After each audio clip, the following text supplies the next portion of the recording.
ಶ್ರೀನಿವಾಸ್ ಇದ್ದಾರೆ. ಶ್ರೀನಿವಾಸ್ ಅವರ ನಮಸ್ಕಾರ. ನಮಸ್ಕಾರ. ನೋಡ್ತಾ ಇದ್ದೀರಿ ಯಾವ ರೀತಿ ಎಷ್ಟರ ಮಟ್ಟಿಗೆ ಅಕ್ರಮಗಳು ನಡೀತಾ ಇದ್ದಾವೆ ಅಂತ ಹೇಳಿ ರಾಷ್ಟ್ರ ಮಟ್ಟದಲ್ಲಿ, ಅದು ಹೇಳಿ ಕೇಳಿ ನೀಟ್ ಪರೀಕ್ಷೆ.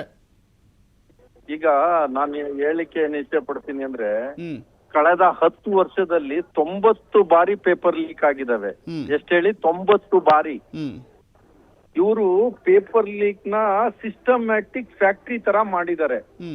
ಇದರಲ್ಲಿ ಅವ್ರಿಗೆ ಲಾಸ್ಟ್ ಟೈಮು ರಾಜಸ್ಥಾನಲ್ಲಿ ಲಾಸ್ಟ್ ಟೈಮು ಆಗಿತ್ತು, ಈ ಸರಿನೂ ಆಗಿದೆ. ಅದ್ರಲ್ಲಿ ಈ ಏನು ಇದಿದಾವೆ ಟ್ಯೂಷನ್ಗಳನ್ನ ಮಾಡ್ತಾರೆ, ಅವ್ರದ್ದು ಮಾಫಿಯಾ.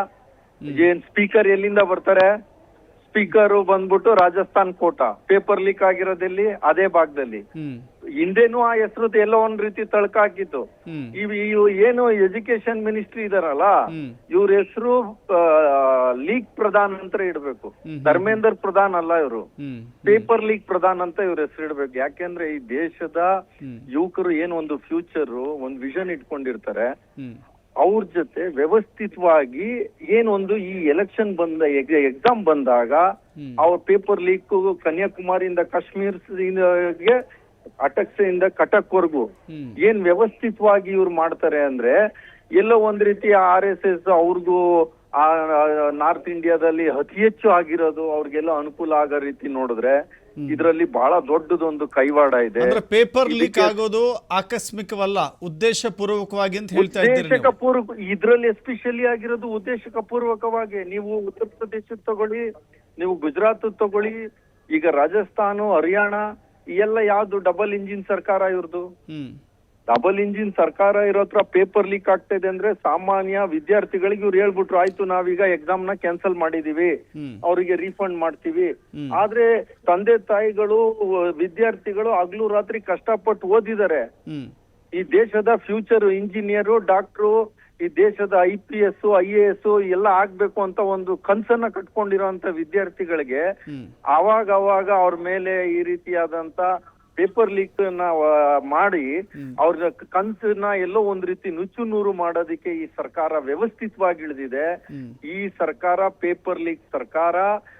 ಮಾನ ಮರ್ಯಾದೆ ಇತ್ತು ಅಂದ್ರೆ ಈ ಬಿಜೆಪಿ ತೇಜಸ್ವಿ ಸೂರ್ಯ ಯಾವ್ದಕ್ಕೋ ಮಾತಾಡ್ತಾರೆ, ಅಶೋಕ್ ಇವರೆಲ್ಲ, ಇವ್ರದೇ ಸರ್ಕಾರದಲ್ಲಿ ಈ ತರ ಆಗಿದೆಯಲ್ಲ, ಏನಕ್ಕೆ ಮಾತಾಡಲ್ಲ ಇವರು? ಸೊ ನೀವ್ ಹೇಳ್ತಾ ಇರೋದು ಉತ್ತರ ಭಾರತದ ವಿದ್ಯಾರ್ಥಿಗಳಿಗೆ ಅನುಕೂಲ ಮಾಡಬೇಕು ಅಂತ ಪೇಪರ್ ಲೀಕ್ ಮಾಡ್ತಾ ಇದ್ದಾರೆ. ಇದರಲ್ಲಿ ಕ್ಲಿಯರ್ ಆಗಿ ಎದ್ದಿ ಕಾಣ್ತಾ ಇದೆ.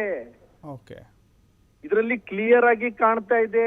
ನಮ್ಮ ಸೌತಿನ ವಿದ್ಯಾರ್ಥಿಗಳಿಗೆ ಇದು ಎಲ್ಲೋ ಒಂದ್ ರೀತಿ ಎಲ್ಲಾ ಮಾಫಿಯಾ ಒಳಗೊಂಡಿದೆ. ಸೊ ಉತ್ತರದ ವಿದ್ಯಾರ್ಥಿಗಳಿಗೆ ತಮ್ಮ ಪ್ರತಿಭೆಯ ಮೂಲಕ ಸೀಟು ಪಡೆಯುವ ಯೋಗ್ಯತೆ ಇಲ್ಲ, ಹೀಗಾಗಿ ಪೇಪರ್ ಲೀಕ್ ಮಾಡಿ ಅವ್ರಿಗೆ ಸೀಟ್ ಕೊಡಿಸುವಂತ ಷಡ್ಯಂತ್ರ ಅಂತ ನೀವು ಹೇಳ್ತಾ ಇದ್ದೀರಿ.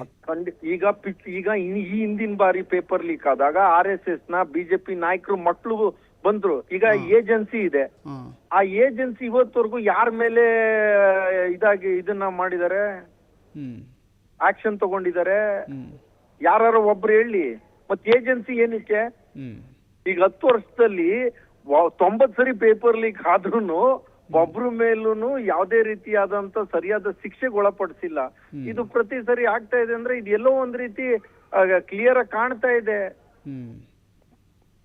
ಅವ್ರೆಲ್ಲೋ ಅವರ ಇವರಿಗೆ ಎಲ್ಲೋ ಒಂದು ಅನುಕೂಲ ಮಾಡ್ಕೊಡ್ಲಿಕ್ಕೆ, ಈ ವಿದ್ಯಾರ್ಥಿಗಳ ಕನ್ಸನ್ನ ಚೂರ್ ಮಾಡಕ್ಕೆ, ಇವ್ರಿಗೆ ಮಾನ ಮರ್ಯಾದೆ ಏನಾರ ಇತ್ತು ಅಂದ್ರೆ ಅವ್ನ್ ಯಾರು, ಅವನು ಪೇಪರ್ ಲೀಕ್ ಪ್ರಧಾನ, ಇಮಿಡಿಯೇಟ್ ಅವ್ನ್ ರಾಜೀನಾಮೆ ತಗೊಳ್ರಿ.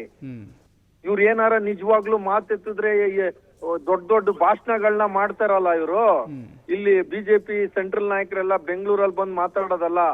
ತಾಕತ್ತಿದ್ರೆ ಈಗ ಅವ್ನ್ ತಪ್ಪಿಲ್ಲ ಅಂದ್ರೆ ಇದು ವಜಾ ಆಗೋವರೆಗೂ, ಇನ್ವೆಸ್ಟಿಗೇಷನ್ ಆಗೋವರೆಗೂ, ಅದ್ರ ಪರಿಪೂರ್ಣ ರಿಪೋರ್ಟ್ ಬರೋವರೆಗೂ ನೀವು ಅವನ್ನ ಕಿತ್ತಾಚೆ ಹಾಕ್ಬೋದಲ್ಲ.